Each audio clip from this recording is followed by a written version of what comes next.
¿Cómo anda todo por allá? ¿Dónde estás? A ver, Estoy en, en en Quito, Quito. Ecuador. Mm. ¿Cómo está el tema ahí? ¿La gente sale, no sale? Bueno, está mucho más liberado que en Argentina, según sé. O sea, los autos circulan día por medio. O sea, digamos, si la patente termina en número par, salen lunes, miércoles y viernes. Si termina en número impar, martes, jueves, sábado. Y los domingos van turnando, pero durante meses nadie circulaba los domingos. Claro. O Ajá. sea, digamos que los domingos sí, es como Walking Dead, ¿no? En la calle no hay nada. Ahora un poco menos. Pasa que también hay los salvoconductos y no son muy difíciles de conseguir. Claro. Sí. Bueno, acá no sé allá, pero acá nos hacen bajar una aplicación que nosotros tenemos que mostrarla a la policía, que nos indica dónde estamos, ¿no? Que tiene una ubicación en el celular. Qué Y fuerte. para un liberal, para un libertario, viste, eso de que el Estado sepa dónde estás es terrible. Es muy Bueno, y fuerte, la pero bueno, tarjeta sube, ¿no? La tarjeta sube, al fin va a cumplir su propósito de la rastrearnos. tarjeta sube, sí. La tarjeta sube. Al principio cuando salió dijimos, bueno, van a controlar a todo el mundo, alarmados, y ahora con el coso este de cuidar. Qué increíble. Sí. ¿Cómo ves, Mamela? ¿Sabés que quería tocar el tema con vos? El Black Lives Matter, ¿no? Estados Unidos. Porque una cosa, nosotros hablamos hace 3 meses más o menos. No había pasado lo de Floyd. No. Eh, ¿Para vos cambió algo lo que pasó con Floyd en Estados Unidos? O sea, más allá del hecho puntual de que un policía lo haya matado a un civil, electoralmente, para vos, ¿a Trump esto lo perjudicó? Bueno, yo creo que claramente hubo un cambio, quedó clarísimo que no hay igualdad ante la ley y si esta gente llega a tomar el control, no lo va a ver en absoluto. De hecho, así que si no lo conocen, lo recomiendo mucho, Joshua Enior Jiménez, que es un hispano que vive en Estados Unidos, cristiano muy vocal en su fe, y él hace llamar cristiano conservador, es su fanpage. Y él dice algo muy claro. Y de hecho, yo dije, wow, él es más libertario que los propios libertarios. Porque con el miedo, mucha gente pedía más Estado. Pero bueno, lo digo porque él, claro, como es ministro, reverendo, no sé, protestante, él Claro, no podía, o sea, él era el único que podía estar relativamente cerca a los muertos y las familias no. Pero a George Floyd lo velaron con carroza fúnebre, con carruajes, con desfile, pero un civil promedio ni siquiera su familia se puede acercar. Entonces, el tema claro. realmente, algo tan delicado como es la muerte, nos puso en claro que esto no es igualdad. Y yo siempre cito a Martin Luther King Jr., él decía que él soñaba con un día donde sus hijos sean juzgados por su carácter, no por su piel. Y el fenómeno George Floyd está volviendo el sueño de Martin Luther King una pesadilla. Claro, porque pasa parecido con, bueno, por ejemplo, cuando yo me acuerdo de las charlas que teníamos acá en Argentina, cuando el tema del cupo femenino, ¿no? Yo digo, bueno, ellas hablan hablan en contra del sexismo, pero no hay nada más sexista que el cupo, porque vos entrás por tu sexo. Uh -huh. Y acá, yo digo, no hay nada más racista que lo que están haciendo, porque ellos ponen por delante una raza por otra, más allá y en un país que no, que bueno, que tuvo estos problemas, esto bueno, también hay que decirlo, en su época tuvo problemas raciales en Estados Unidos, pero ya no. O sea, no hay una política de Estado desde de Trump de decir, vamos a salir a la calle a perseguir personas negras. Es algo lamentable, No, es yo algo sí terrible. resalto para quien no sepa cómo funciona el sistema electoral en Estados Unidos, que es realmente una bendición. Yo saqué recién un artículo en el Pan Am Post donde mencionaba que el 62% de las personas en Estados Unidos tienen miedo de decir digamos, en voz alta cómo piensan políticamente. Mm. Y esto incluso los progres moderados se quejan.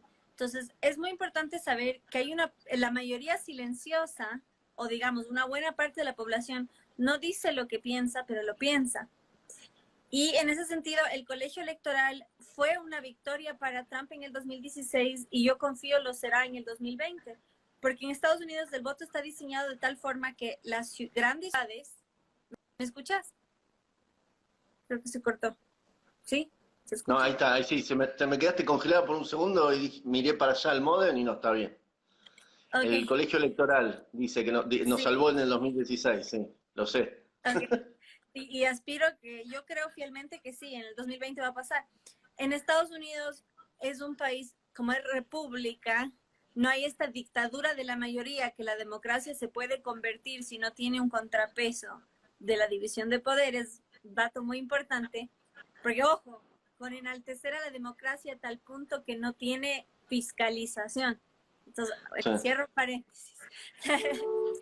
El colegio electoral funciona de tal manera que las grandes ciudades no tienen una supremacía sobre el campo, porque al final las grandes ciudades es donde está la mayoría de la población. Y si fuese por mayoría, entonces no tendría chance, porque en las grandes ciudades son progres. Y ahí hace falta hacer un análisis sociológico muy importante, que acorde más lejos estamos de la naturaleza, más presos somos de la progresía. La gente que está en el campo ordeñando la leche y le vienes a Sí. decir el tema de la identificación sexual y todo eso, te decir, ¿qué? Entonces, es una realidad y eso a Trump le beneficia porque la gente del campo quiere vivir su vida y que el gobierno no se meta en su vida y esa gente va a votar por Trump, cosa que no pasa en las grandes ciudades donde el adoctrinamiento educativo ha logrado un progresismo. Ahora hay las ciudades por ahí, ¿no? Estamos pensando en voz alta, las ciudades más liberales y capitalistas del mundo tienen esta concentración de gente permanente que va y viene, que a una velocidad de película cómica, ¿no? Sí, Y bueno, y eso es lo que la hace a la gente no pensar quizás en lo que está pasando y en tener un análisis más profundo. Pero en Estados Unidos hay una propaganda que en otros lugares no hay.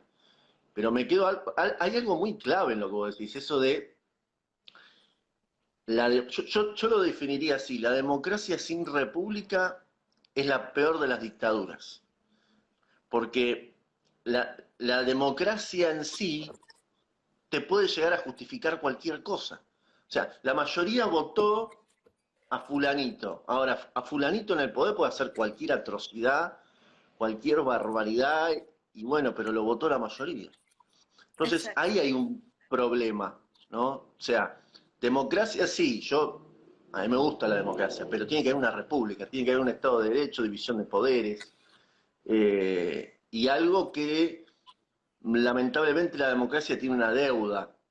Por ejemplo, acá en Argentina la división de poderes vos lo sabés también, vos has vivido acá muchísimos años. Prácticamente el Poder Judicial es una sucursal del Ejecutivo y el Legislativo, bueno, ahora está cerrado. O sea, prácticamente acá hay una monarquía en estos momentos, ahora. No, en Ecuador con Lenin Moreno, ¿cómo viene la mano en ese No, y lo que aspecto? dices, es una monarquía absoluta, no parlamentaria, porque hay Ah, monarquías y monarquías. claro, es una monarquía absoluta, total, es el rey señalando. Y Ah, acá está súper complicado, partiendo de la premisa que el presidente se llama Lenin, nos dice mucho del fracaso que hemos logrado. Y a mí me encanta señalarlo porque comúnmente los trotskistas, o sea, esta izquierda progre, adjudican todos los males a Stalin en la Unión Soviética, porque claro, Stalin después de Mao es el mayor genocida de la historia moderna. Pero nada dicen de Lenin. Lenin mató solo de hambre a 5 millones de personas. Claro, su saldo de muertos fue inferior porque gobernó menos tiempo. ah, Entonces ese dato hay que considerarlo. Y el hecho de que el presidente del Ecuador se llame así demuestra el fracaso cultural que hay en la nación. De hecho, acá es muy común el nombre soviético. De hecho, hay Stalin, hay Krupskayas, en fin. Yo creo que lo más rescatable de Lenín Moreno es que ya no juega lo que llaman en Argentina la grieta. Él puso fin a la grieta, porque acá lo hubo, y acá es mucho más fuerte, porque Ecuador tiene 14 lenguas oficiales. Tenemos una población indígena muy grande, muy prominente, una población negra muy representativa. Entonces tenemos muchas divisiones sociales y estamos divididos por la cordillera de los Andes. Entonces la costa es un mundo, la sierra es otro mundo. Entonces somos un país del tamaño de la provincia de Buenos Aires, pero así de divididos. Entonces Correa aprovechó eso y él hizo lo que Hitler hizo con los arios, con los mestizos. Él hizo una identidad bajo el Estado. Entonces, todos los pueblos que tienen identidad propia, el hispano-descendiente, el afrodescendiente, cada uno tiene sus danzas, sus comidas, pero el mestizo, que es la mayoría, pasó a tener una identidad dentro del Estado y gracias al Estado. Tanto así que acá en los libros de texto escolares se dice que la democracia nació bajo el gobierno de Correa. Ni qué antigua Grecia, ni qué nada. Mirá vos. Ajá. Correa Entonces, es la refundación de todos los pensamientos democráticos. Qué increíble, ¿eh? sí, y ese poder llegó a tener y tristemente es lo que mucha gente cree. Sí, sí, sí, sí, sí. Y también se da también toda esta cosa de decir, bueno, vamos a preponderar algunas cosas que antes estaban bien vistas y ahora hay que hacerlas pelota, como es la creencia católica, ¿no? Acá en Argentina y en toda Latinoamérica, Inquisición, conquista de América y todo lo que tenga relación con la Iglesia Católica tiene que ser devastado, destruido. ¿Por qué? Porque digamos, es la base. Si vos sacás la base, todo lo que está construido se cae. Sí. Y si yo te digo que Colón fue un genocida, que acá estaban todos pasándose al aloe vera, los pueblos originarios, como se dice, ¿no? Estaban todos pasándose al aloe vera en la espalda y nadie, no había violencia y no había nada. Llegaron los españoles y empezaron a matarlos a todos. Y me estoy agarrando con la cultura que terminó trayendo el catolicismo a América. Y la Mm. Inquisición lo mismo, ¿no?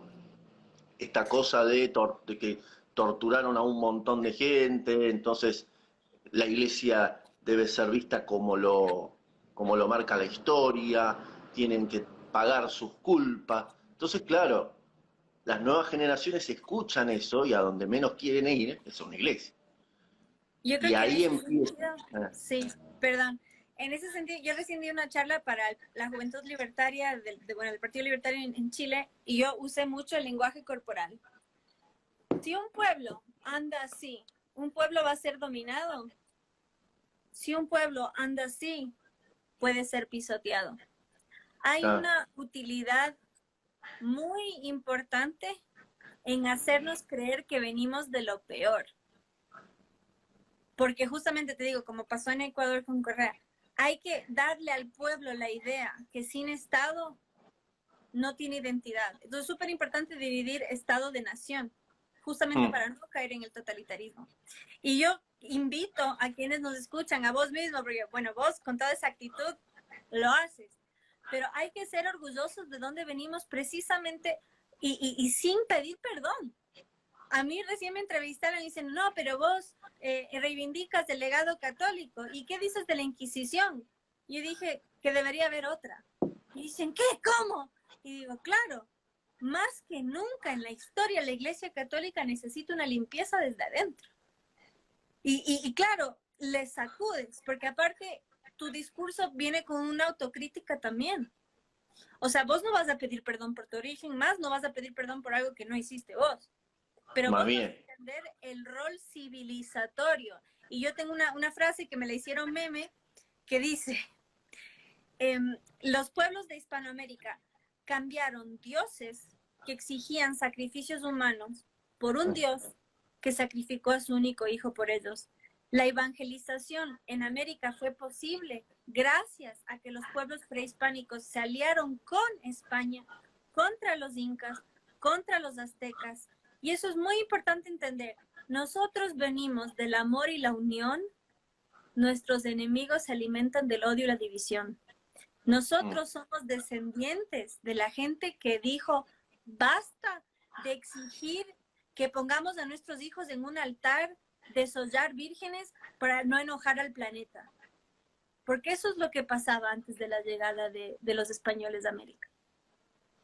No, además no se podría, o sea, si hubiese sido un paraíso terrenal América, no se entiende cómo los españoles hubiesen llegado y haberse podido quedar, porque a ver, en los aztecas eran millones, millones, millones, y las carabelas, bueno, que eran, no llegaban a 100, un poco más. ¿Cómo hacen esos 100 para ganarle a millones si no había un apoyo local? Y es imposible. Por más que vengan, se vayan, vuelvan, se vayan, para llegar a los millones tienen que hacer ¿cuántos viajes?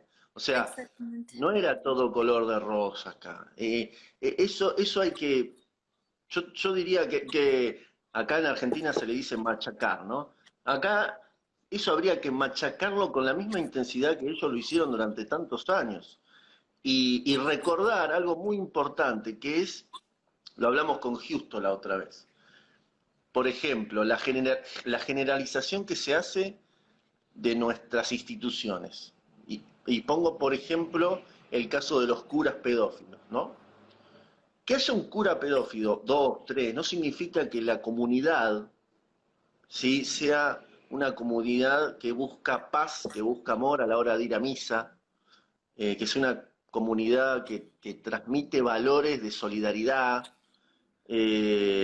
No mezclemos a lo mejor al representante con la institución, porque si no yo podría decir, bueno, los representantes argentinos han sido, ¿no?, de revolear bolsos en conventos a un montón de cosas, y no significa que nosotros seamos todo, si no seríamos todos millonarios. Es más, al revés, diría. Nosotros somos víctimas de lo que hacen nuestros representantes. No somos cómplices, somos víctimas de lo que nos pasa. O sea, que a mí que enterarme que un cura es pedófilo, ¿sí? O sea, daña mi institución, me hace poner mal y me hace sentir que como que yo mismo quiero ir a buscarlo, porque yo creo que tiene una responsabilidad mucho más grande que alguien común que va y a una misa porque simplemente está representando a una comunidad, ¿no? Y es vista desde la forma en que lo vemos nosotros, es como un intermediario, entre comillas, entre Dios y uno. Entonces, volviendo a la parte general, ¿no? La generalización de esto. Y porque quería hablar de que Montesinos hablaba de que había abusos en América, ¿no? Pero hay que analizar caso por caso. Yo no te puedo decir, la conquista de América fue un genocidio, porque estoy, ¿no?, generalizando algo que no fue, primero que está muy alejado de la realidad, y segundo que estoy simplificando todo de una manera muy peligrosa. No, yo creo que lo más destacable es hablar de estadísticas. Si el Estado tuviese tantos enemigos o tantos críticos como los tiene la Iglesia Católica, no habría más educación pública.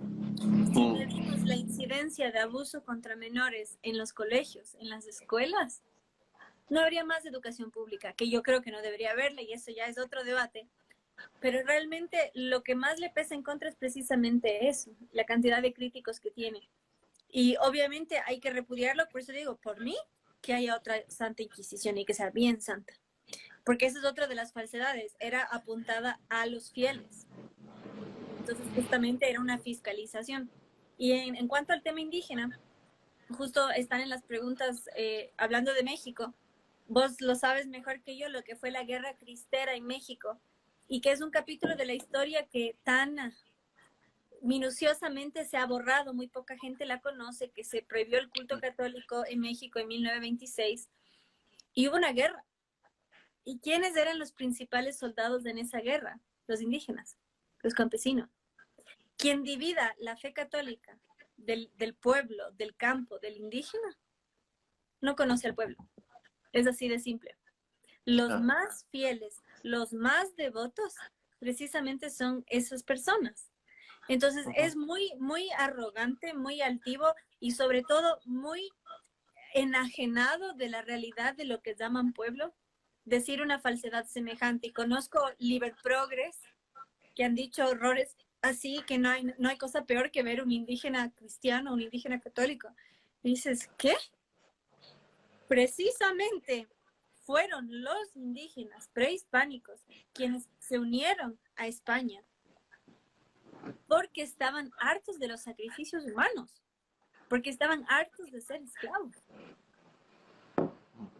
Y dice, no se olvide de nosotros los evangélicos. Bueno, ustedes también son cristianos y más que bienvenidos. De También. hecho, muy, muy interesante. Yo he estado hablando mucho del tema de Chile, investigando, y en ese sentido hay una agrupación evangélica abiertamente en contra de la reforma a la Constitución y los felicito y de hecho todo lo que ha sido la causa pro vida nos ha unido Mm. más que nunca en la historia y lo agradezco enormemente.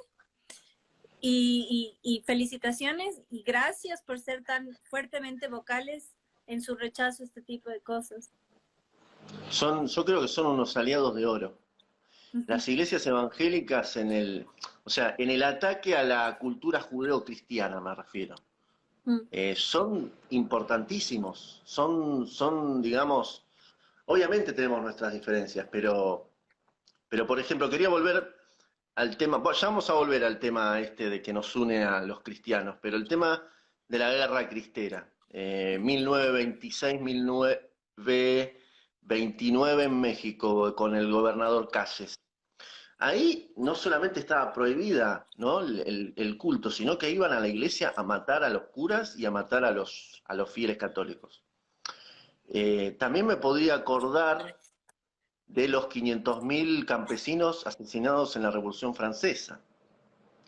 Y me podría acordar de las purgas de la Unión Soviética contra los católicos, por ser ahí sí que cabe la, digamos, la condición de católico, porque te matan por ser católico, cosa que hoy en día se usa mucho, que te matan por ser mujer, te matan por ser negro, y no es así. A lo largo de la historia, a los católicos los mataban por ser católicos. ¿Y a qué voy? Que ahora tendríamos que, por ejemplo, visto desde la manera que lo piensa la izquierda, hablar de cupos para católicos por lo que pasó en algún momento de la historia. No, son contextos, son situaciones de la historia de la humanidad que se van dando, que vos en la actualidad no puedes andar interpretando y decir, bueno, como tal grupo sufrió en tal lado tal cosa, y bueno, desde el Estado empezamos a mandar cosas, porque si no, después no nos quejemos que estamos fundidos, porque empezamos a crear derechos para todas las personas que yo considero que a lo largo de la historia han sufrido. Pero entonces el Congreso tendría que haber 80.000 personas, no sé, explotaría el Congreso. Sería algo, eh, yo creo que hay que, hay que entender que la historia argentina y del mundo tiene sus épocas, tiene sus procesos, tiene sus cuestiones y no se puede, en realidad se puede y de hecho se ha hecho, pero no divide mucho más de lo que une. O sea, no, a la historia hay que usarla para unir a la humanidad. Es decir, esto no hay que hacerlo. Pero acá se divide, ¿no? Vean lo que hicieron los católicos en tal lado. Vean lo que hicieron, ¿no? Entonces, la historia pasa a ser una ciencia que segrega, ¿no? Y mucho más si sos cristiana, ni hablar. Sí, de hecho es muy importante. Se van a cansar de escuchar la gente que me ha oído en otras presentaciones, pero es muy importante entender que Marx estaba en guerra contra el pasado. Y él tiene una frase muy importante que dice, en la sociedad burguesa, el pasado domina el presente. En la sociedad comunista, el presente domina el pasado. Es decir, Sí. y George Orwell en su obra 1984 lo deja muy en claro. Quien domina el presente, domina el pasado y el futuro. El futuro. Y eso es muy importante de entender y no es a la ligera. Y otra cosa, la justicia no es retroactiva. Y la justicia debe castigar al culpable. O sea, es individual el castigo, no puede ser colectivo. Y eso debe Claro. quedar muy en claro. Bueno, vamos un poco, me quedó la palabrita Liverprogres, ¿no? Vos siendo amiga de Glorita Álvarez, ¿cómo tomaste lo que pasó sobre el debate que se iba a dar y no se dio? O sea, yo la verdad no uso Twitter, todo el mundo me dice que tengo que abrirme un Twitter, pero ¿realmente Gloria recibió cosas feas por internet, como ella argumentó? ¿Algo sabés de lo que pasó? Bueno, yo también me resistí a Twitter, pero lo tuve que usar porque realmente es un espacio de difusión grande que tiene un predominio progre absoluto y es importante estar y contrastar y contrarrestar. Bueno, yo sí participé en los intercambios y de hecho, porque en un momento ella se rehusó a debatir con Lupe Batallán diciendo que no sabe ni siquiera si es libertaria o qué y que para que sea parejo debería debatir contra una libertaria y puso como ejemplo a Antonella Martí. Sí. O sea, si vos sos libertaria, o sea, si yo soy libertario, ¿no? Y vos sos libertaria, debatimos. Ahora, si no, no. Bueno, entonces Perdón, no, está bien, ya no hay está. problema. Es mi Inimputable. sí. Entonces yo me puse a disposición y le dije, si quieres debatir con una libertaria provida a la orden. Y le dije, confío que la defensa de la vida, propiedad y libertad nos llevará a buen puerto. Y esa es una cosa, vos te consta, se cortó. Salimos a bailar con vos una Ahí vez estamos, y con ahí Gloria estamos. también. Ahí somos Entonces, libertad, ahí se cortó. No, es verdad, hay una foto que nos sacamos en el auto, que vos estás adelante y Gloria atrás.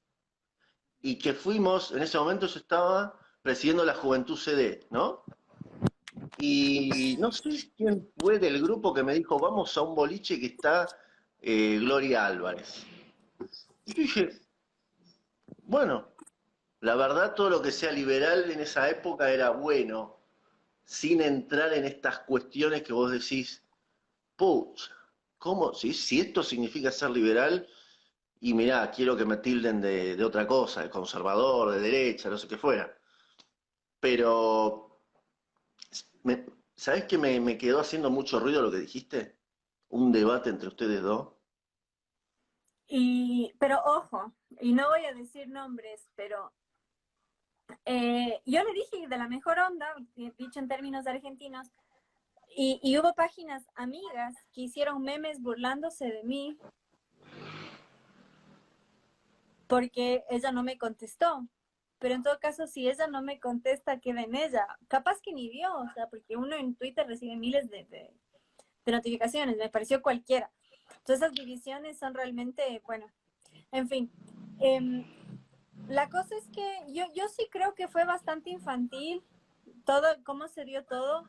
Y lo más triste en realidad no fue que no quiera debatir, sino los argumentos que dio después.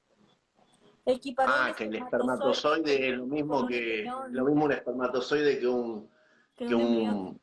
un embrión. Claro.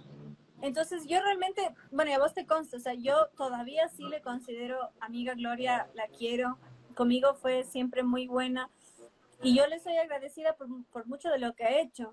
No obstante, claramente estoy en desacuerdo con eso y en mi fanpage en Facebook compartí justamente una foto con ella y dije, porque yo también fui pro aborto en su momento. Yo me crié en educación pública en Estados Unidos, donde te enseñan que es un derecho, o sea, es todo un tema salir de eso. Y yo más bien me uso a mí misma como ejemplo. Yo pude salir de eso y yo dije de todo corazón, yo deseo que ella recapacite, así como yo recapacité, y se dé cuenta que no se puede defender vida, propiedad y libertad cuando exiges matar a un ser humano inocente. Y esa es mi forma de hacer las cosas. Otros son más conflictivos o confrontativos y así. Eso es lo que yo le deseo desde el fondo de mi corazón, porque a mí me pasó, a mucha gente no le pasará, pero yo desde que abracé las ideas de la libertad y decía, defiendo vida, propiedad y libertad, yo dije, no puedo ser pro aborto. Cuando yo voy al Senado, a la Plaza Congreso, cuando fue el debate, tenías de un lado pañuelos celestes y de otro lado no tenías pañuelos verdes, tenías banderas rojas. Es una causa abiertamente comunista y eso se lo dije a Gloria en Twitter. El primer estado que legaliza el aborto en el mundo, la Unión Soviética. El primer país que lo legaliza en América, Cuba. Hay una razón ideológica por la cual se le da al Estado el poder de regular la vida desde la concepción. No hay nada más totalitario que eso. Y de hecho, Bueno, ella usa como ejemplo, Croacia, que es una nación históricamente católica, pero que se le impuso el aborto cuando estaban bajo gobierno comunista. Entonces ella usa como ejemplo que tiene una presidenta católica y que no revoca eso. Y le digo, o sea, estás celebrando que siga vigente una ley comunista. claro. Y me contestó algo totalmente fuera de foco. Entonces me dijo, pero hay católicas que defienden el aborto. Y le digo, y eso merece excomunión ipso facto. Sí. Y le digo, sí, así hay gente que dice defender vida, propiedad y libertad y exige el aborto. O sea, hay contradicciones. Hay comunistas millonarios. Sí, bueno, bueno, siempre, o sea, yo creo que ahí desde Lenin hasta Trotsky, todos los ideólogos del comunismo del siglo XX eran terratenientes, eran gente muy pudiente. Es una ideología que está creada desde la clase alta para la baja, ¿no? No es como el liberalismo que está creado de la clase baja para cuidarnos de la casta gobernante. Pero me quedé con eso o sea, a lo mejor vos con tu postura pro vida, a lo mejor desde la óptica libertaria dejaste de ser libertario. Y por eso no hay debate. Porque hay mucho esto del famoso liberalómetro, ¿no? Cuando tu pensamiento se empieza a alejar de lo que pienso yo, y lamento decirte que ya no sos libertaria o liberal o lo que fuese, ya sos una conservadora, una persona desagradable que no está a favor de la libertad. Esto pasa mucho, pasa mucho. Eh, bueno, ahora hay distintas, ¿no?, ramificaciones del libertarianismo. Está el que vos me lo nombrabas siempre, el paleolibertario. El paleolibertario, que vendría a ser como un conservador, ¿no? Digamos, un libertario que apela a las bases morales. Justo hay uno diciendo, Mamela es más conservadora que libertaria. Justamente para quienes son quienes desconocen la historia, por no decirlo de forma más tosca, el libertarismo surge como contraposición al liberalismo que en la cultura anglosajona es abiertamente progre y contra el neoconservadurismo, que de conservador tiene muy poco, sobre todo en materia fiscal, porque son militaristas y terminan agrandando el Estado. Entonces es muy importante el término neoconservador. El libertarismo surge de esta forma. Cuando surge el Partido Libertario, que hemos visto que muchas veces ha sido una payasada en Estados Unidos, Murray Rothbard y Lew Rockwell, dos grandes filósofos, uno de los cuales todavía vive, dijeron, es necesario que marquemos distancia del libertario modal y rescatemos la vieja derecha, palabras textuales. El paleolibertarismo es el rescate de la vieja derecha. Según sus Qué importante, ¿eh? Qué importante lo que estás diciendo. Ajá. Porque, a ver, Murray Rothbard, yo perdón, lo pronuncio como se escribe, soy más más tosco. Pero Rothbard es, yo creo que el más citado por los anarcocapitalistas, por los ANCAP. Y si uno lee a Rothbard, yo creo que es más conservador que yo y que Nico Márquez. Lo que pasa es que hay que ver ciertas facetas, ¿no? De Rothbard, en Absolutamente. distintas partes. Pero sin duda, por ejemplo, con la causa feminista, sería lapidario, Muy, ¿no? muy Y muchas veces, bueno, ahora hay bueno, ahora no, hace ya varios años, está esta cosa del feminismo libertario. ¿Qué es Ni me, esta ni me cosa lo rara? digas, ni me lo Y, digas. Y hay y yo grandes creo que, académicos que lo apoyan. bueno, y yo creo que Gloria mama todo eso. O sea, es hija de de toda esa desviación que sufrió esta cosa rara que se llama feminismo libertario, ¿no? Eh, y, y no quiero ser injusto con alguien que en su momento dio buenas ideas, pero también dio malas ideas, como lo fue Ayn Rand. Ayn Rand yo creo que eh, hay una faceta interesante a la hora de rescatar ideas de la libertad, pero hay otra que yo creo que le hizo mucho daño a las ideas de la libertad. Mucho, mucho. Y que me perdonen los randianos. No, y Pero cuando lo que ella... más hay que rescatar es que los randianos no son fieles a Rand.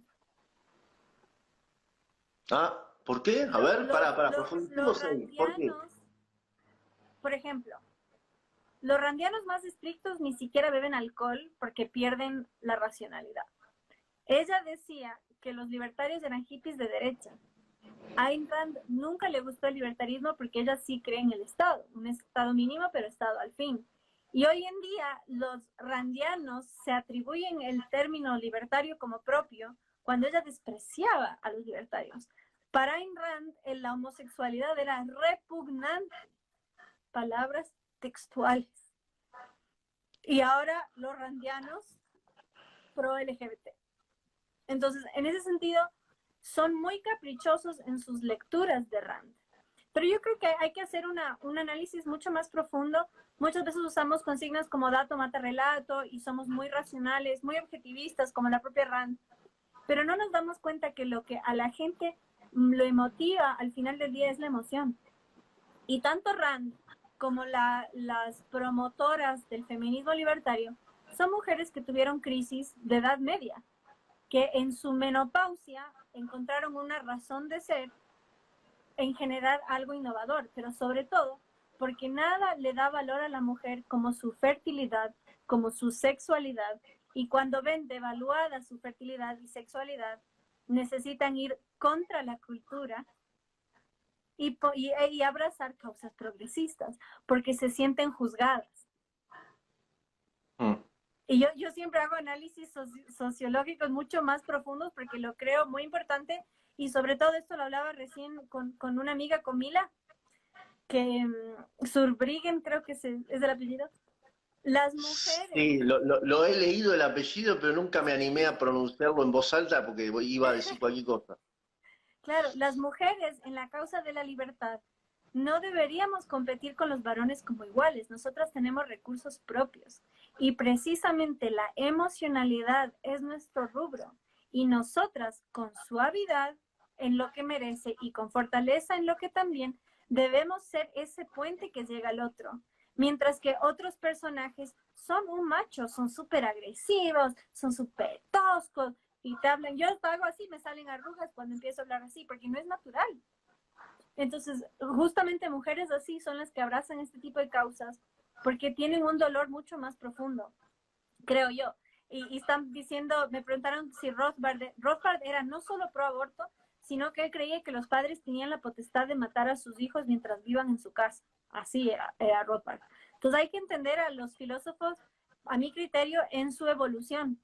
Rothbard, en su última parte, él era judío no practicante y más bien toda la última parte de su trabajo era totalmente favorable al cristianismo y exaltando el catolicismo Y esto es muy importante. Los grandes teóricos libertarios también, pero los liberprogres pasan esto por alto, 100%.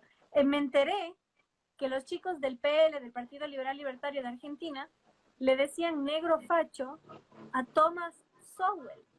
Para mí, no hay mejor académico vivo hoy que Thomas Sowell.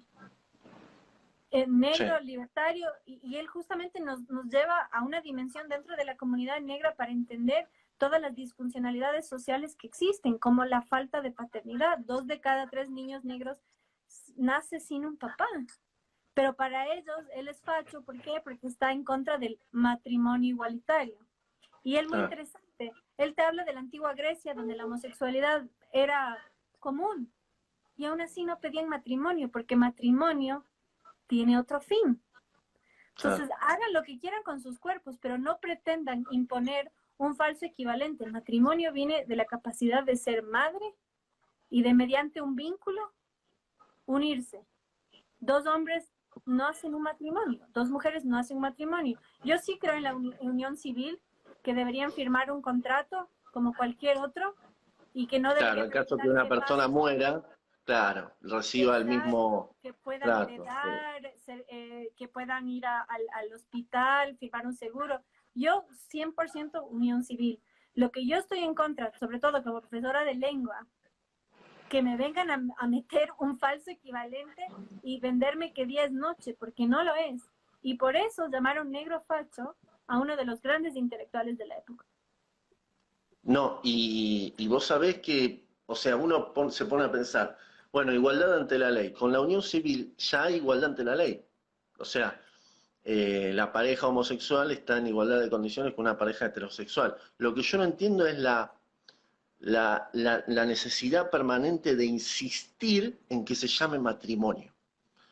Bueno, no Y sé si mucha viste, gente me perdón, dice, y bueno, sí, dime, sí, no, decime, Mamela, sí, dale. que recién me invitaron a debatir en Bolivia, yo en contra del matrimonio igualitario, y yo hablé con un abogado gay, y yo le digo, y con la unión civil ya tienen todo garantizado, y me dijo, no, es que nosotros queremos apropiarnos del término.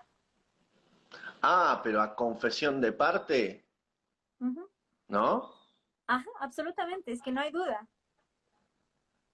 Pero bueno, ¿con qué necesidad? Porque, digamos, yo entiendo la igualdad ante la ley, que yo la defiendo con toda, o sea, vamos a ser sinceros, si yo estuviese en Oriente y me pongo a defender las libertades individuales de las personas homosexuales, y lo más probable es que me linchen, ¿no?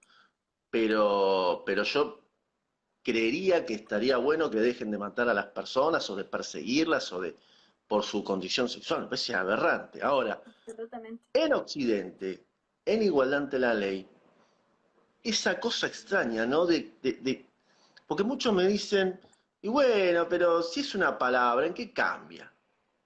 Ojo, para mí las palabras son claves, Uh -huh. es lo que nos hacen en el día a día, darle significado a las palabras es importantísimo a la hora de las generaciones, de transmitir mensajes a los hijos, es clave. Si uno se desentiende de la lengua, bueno, por algo el lenguaje inclusive este que inventaron ahora, pero quería Sí. volver a algo que vos tocaste, porque sí, Ayn Rand decía eso de los homosexuales y le decía parásitos a los homeless.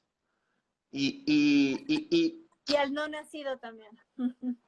claro, y yo me acuerdo que a Nico Márquez, con quien nos une a los dos la amistad, lo empezaron a basurear porque él en el libro hablaba el término sodomita, ¿no?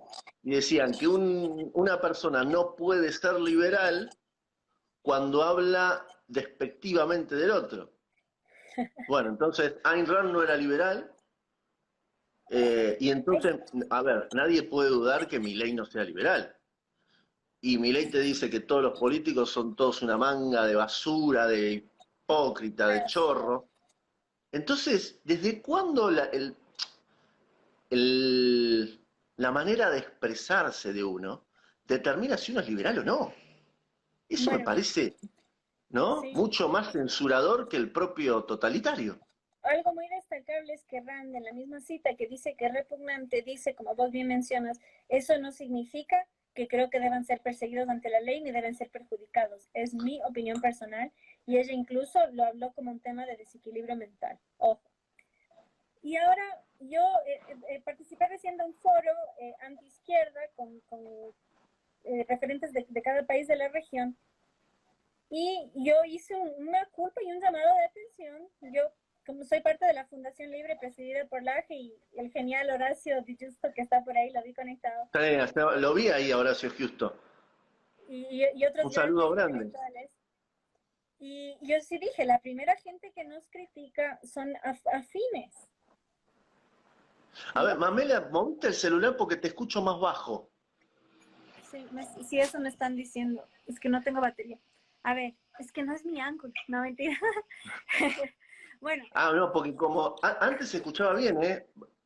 Pero la batería, vos decís que la batería baja te hace ahorrar recursos, ¿no?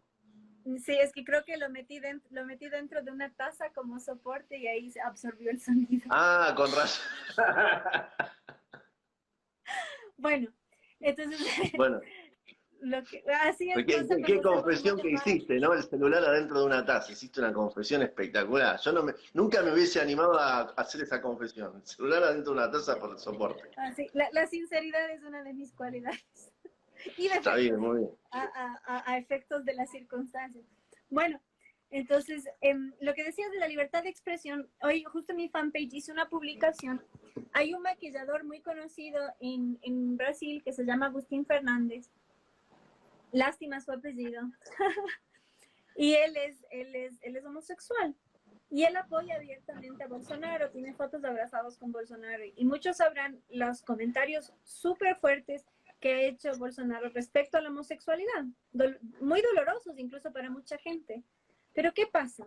Las personas LGBT que lo apoyan porque quieren emprender. Él es libre de tener su opinión, así sea grotesca, como lo fue la de Ayn Rand, pero eso no significa que él lo va a volver política de Estado. Y Claro, esa es la gran diferencia. A mí una Libre me eliminó de sus contactos por decirlo. O sea, él no está diciendo que hay que perseguir a nadie. Él tiene una opinión muy fuerte, pero eso es otra cosa. Y en términos teológicos, odiar al pecado, no al pecador.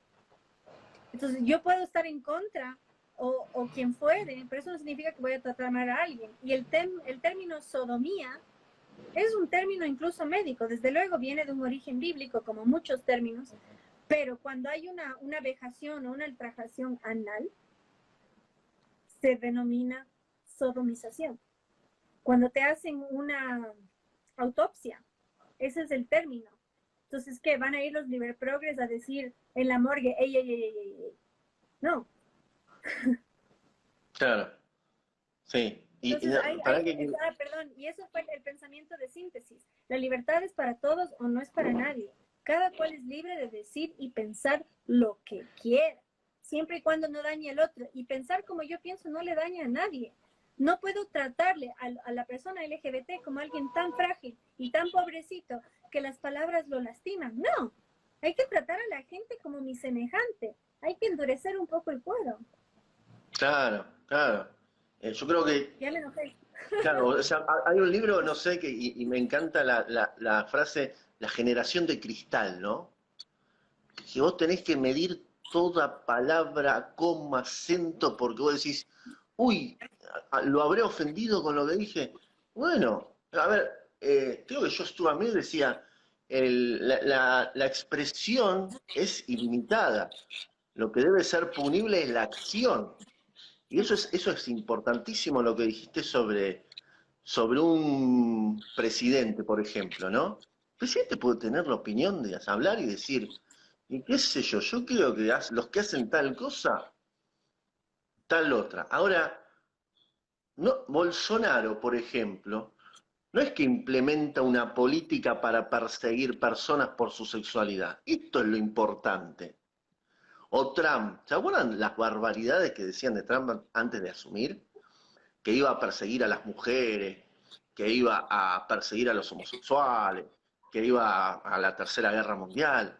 Al contrario, en la práctica, Donald Trump trajo mucha paz, mucha. Y Bolsonaro está combatiendo, creo yo, que fuertemente al crimen. Tenés un conflicto muy grave con el celular, ¿no? Sí, perdón. No, de hecho, como bajaron los homicidios 22,6% en Brasil, y la población más beneficiada por la reducción del crimen precisamente fue la población transexual, porque tristemente es la población más activa en el tema prostitución, y al estar en ese ámbito de delincuencia hay más violencia. Salió una rima. Entonces, Te salió un verso sin esfuerzo. entonces, realmente, y no es porque él hizo políticas apuntadas a, y de hecho las violaciones bajaron, me parece, un 13%, o sea, la seguridad en todo sentido, y eso es muy importante. Cuando fue la campaña de Vox, no sé si lo viste, salió un obrero cargando un bulto así enorme, y él dijo, yo voy a votar por Vox. Dice, ¿por qué? Dice, porque es el partido que mejor va a cuidar a las mujeres. Dice, ¿pero cómo? Dice, porque va a castigar a los criminales. Ah. Entonces, el único Bueno, y partido ahí, con una agenda de género, pero porque apuntaba a castigar al criminal, mientras que la izquierda pide clemencia para el delincuente y pena de muerte para el inocente. claro, claro, exactamente. Bueno, y ahí, por ejemplo, yo te puedo decir, eh, Bolsonaro no aplica políticas de Estado de decir, bueno, vamos a otorgarle un cupo a la mujer para que se defienda. No. Por ejemplo, te habla de la libre portación, de que la mujer pueda tener un arma ante cualquier... Viene un delincuente, bueno, está bien. Bolsonaro tiene estas cosas, ¿no? De hacer un personaje. Agarra una forma de revólver y empieza pum, pum, pum. Pero en la práctica, ¿no? Una mujer está más segura con un revólver en la cartera que no teniéndolo. Esto, Absolutamente. esto muchas veces es entendido como qué barbaridad, queremos matarnos entre todos, no, es exactamente al revés. Una mujer con un revólver en la cartera puede defenderse mejor que si no tuviese un revólver. E Es incluso la, es la evitar la segunda. agresión. Lo sacas, fin del tema. Claro, no creo que ninguno sea tan... Bueno, en realidad el pensamiento violador yo nunca lo voy a entender, pero coincido, no creo que ninguno... Si nos da el tiempo, lo puedo elaborar. Es algo increíble. Bueno, Mamela, hablame un poco de vos. ¿Tenés pensado volver a la Argentina o tenés pensado ir a Estados Unidos? ¿Tenés pensado quedarte en Ecuador? ¿Qué onda? Bueno, yo ya tengo el pasaje para Argentina.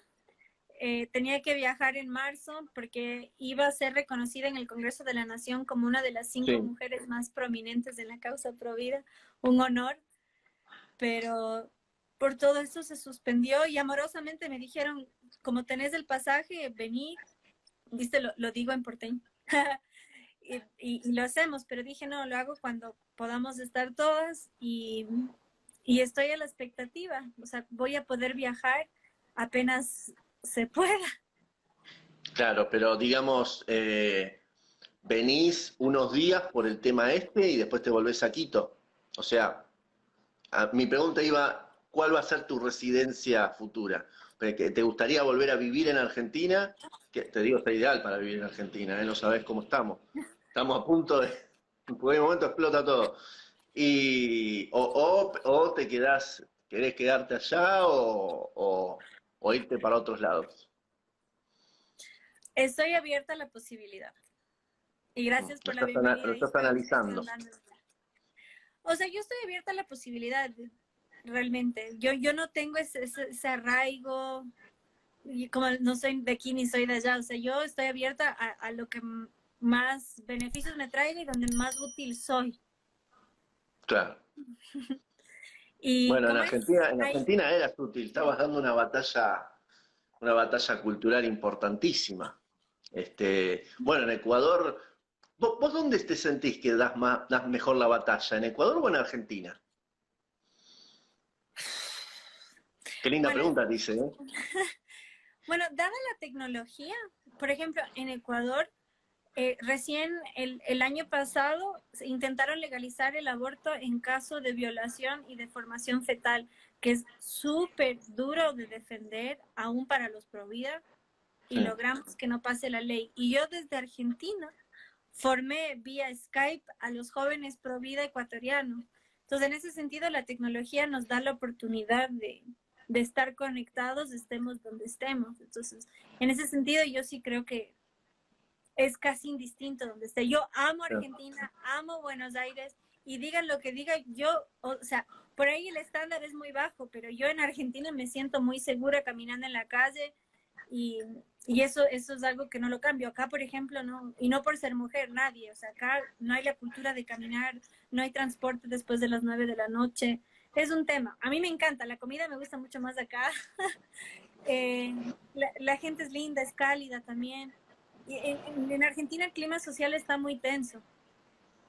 ¿Sabés? Pero acá, por Ahora ejemplo, tengo mucho más enemigos. Yo soy hincha de un equipo de fútbol y tengo prohibida la entrada. Uy, que nos quedan 3 minutos. Siempre, mira, cuando se hace un vivo de bar virtual empiezan a surgir estas cosas que nos quedamos cortos. Pero, ¿cómo es eso? ¿De qué cuadro sos allá? Papá Aucas es el equipo más patriarcal. Es mozo, marido, mantenedor. Papá Aucas. Y está auspiciado por Ah, Jabón el Macho. claro. Bueno, pero no me quiero olvidar algo antes que se caiga el vivo. Tenés que hacer un vivo, te lo digo, tenés que hacer un vivo. No te lo sugiero. Con Patricia Sandoval. Ella estuvo trabajando en la International Planned Parenthood, yo la he entrevistado. Las cosas que cuentan es muy parecidas a las de Abby Johnson en Unplanned. Ella de hecho la conoce, Abby Johnson. Las cosas que cuentan y su reencuentro con Dios y cómo ella, recomiendo, perdón el chivo, entrevista a Patricia Sandoval en el canal de YouTube donde vamos a subir esta encuesta que es Eje Ezequiel Gigante Entrevista.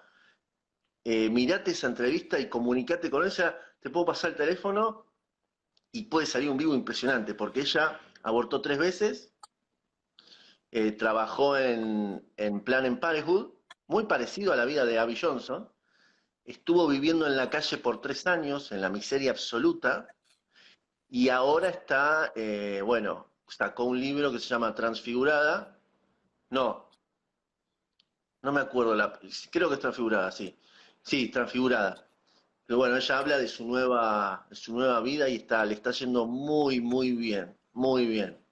Está con su familia, tiene hijos. Este, te lo recomiendo hacer un vivo así como tomando un té, como te tomaste, era un té, ¿no? ¿Me dijiste? ¿Qué me habías dicho que tomaste? Té de cardamomo. Espectacular.